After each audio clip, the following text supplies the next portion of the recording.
ಉತ್ತರ ಕನ್ನಡ ಜಿಲ್ಲೆ ಜಲಪಾತಗಳಿಗೆ ಹೆಸರಾದ ಜಿಲ್ಲೆ. ಮಳೆಗಾಲ ಬಂತೆಂದರೆ ಸಾಕು, ರೈನ್ ಕೋಟ್ ಹಾಕಿಕೊಂಡು ಕೈಲೊಂದು ಕ್ಯಾಮೆರಾ ಹಿಡಿದು ಟ್ರೆಕ್ ಮಾಡುವವರನ್ನ ಎಲ್ಲೆಂದರಲ್ಲಿ ನೀವು ಕಾಣಬಹುದು. ಪ್ರಕೃತಿ ಸೌಂದರ್ಯ ಅಂದ್ರೇನೆ ಹಾಗೆ, ಎಂಥವರನ್ನಾದರೂ ಆಕರ್ಷಿಸುತ್ತದೆ, ತನ್ನೆಡೆಗೆ ಸೆಳೆಯುತ್ತದೆ.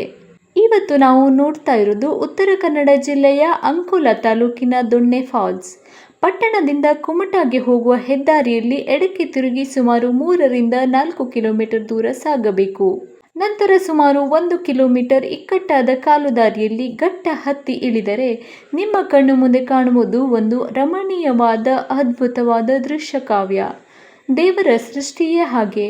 ಹಾಲಿನ ನೊರೆಯಂತಹ ನೀರು ಆಕಾಶದೆತ್ತರದಿಂದ ಧುಮ್ಮಿಕ್ಕುತ್ತಿದ್ದರೆ, ಜಲಪಾತದ ಕೆಳಗೆ ನಿಂತು ತಲೆ ಎತ್ತಿ ನೋಡಿದರೆ ಪ್ರಕೃತಿಯ ಅಗಾಧ ಸೃಷ್ಟಿಯ ಮುಂದೆ ಮನುಷ್ಯ ಎಷ್ಟು ಅಲ್ಪ ಎಂದು ಎನಿಸುತ್ತದೆ.